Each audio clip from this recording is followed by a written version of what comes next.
أهلا بحضراتكم في جملتين وبس. من خلال كلامي مع الأصدقاء والأصحاب وجدت إن موضوع فيروس كورونا ده أكتر حاجة بتشغل بال الناس كلها، وده شيء طبيعي جدا طبعا.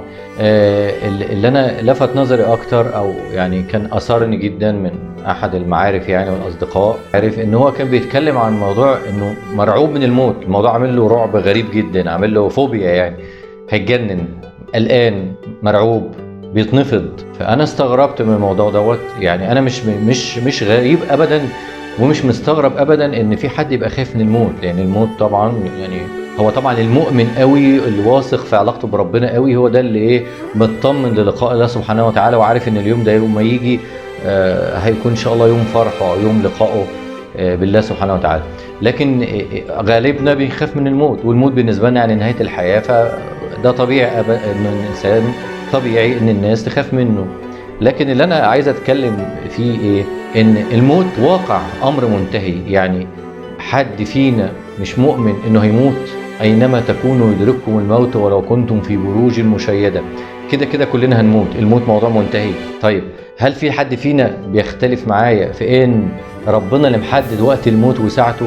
هل احنا ممكن نختلف على ان كيفية الموت وازاي هنموت وامتى نموت وطريقة الموت ومحدش عارفها ولا حدش يقدر يقول يقينا ان انا متأكد منها؟ طيب هل الحذر بمعنى انك انت لو انت قاعد في مكان محصن، مكان ما فيش فيه اي مشاكل، ما عندكش اي امراض، معاك اكبر مجموعة من الدكاترة تحت رجلك وتحت ايدك وحواليك وفي كل حتة، معاك كل الامكانيات اللي تسمح لك، كل الامكانيات اللي تسمح لك بانك انت تبقى في صحة سليمة وما عندكش اي مشاكل، هل ده يمنع الموت؟ فاذا الموت حق، والموت هيحصل، والموت هيكون حتى لو احنا متحصنين، وحتى لو احنا في حالة من الشباب ومن الصحة ومن الرعاية وبعيدين عن اي امراض وبعيدين عن اي خطورة. هيحصل. طب انت بتقول لنا الكلام ده ليه؟ طب ما احنا فاهمين الكلام ده، انت قلقان من ايه؟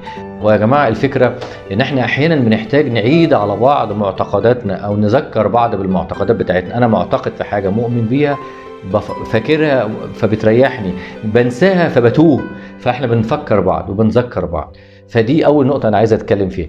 الموضوع بقى مرتبط بحاجه تانية مهمه قوي. هل كلامي عن الموت انه كده كده واقع وكده كده يحصل، ومهما كنت متحصن ومهما كنت في صحه جيده ومهما كنت واخد احتياطاتي الكافيه ضد اي فيروس او اي حاجه منتشره او اي حاجه بتموت، كده كده هموت؟ طب هل ده يتنافى مع اني واجب عليا ان انا اخاف على حياتي، واجب عليا ان انا احافظ على حياتي، واجب عليا ولازم عليا ان انا احتاط من الموت، ابعد عن الشر، ابعد عن الاذى، ابعد عن المرض، ابعد عن الوباء؟ هل ده يختلف او يتعارض مع فكرة ان احنا كده كده هنموت ومهما كنت متحصن مش هقدر اعمل لنفسي حاجة؟ لا ابدا، ومفيش تعارض.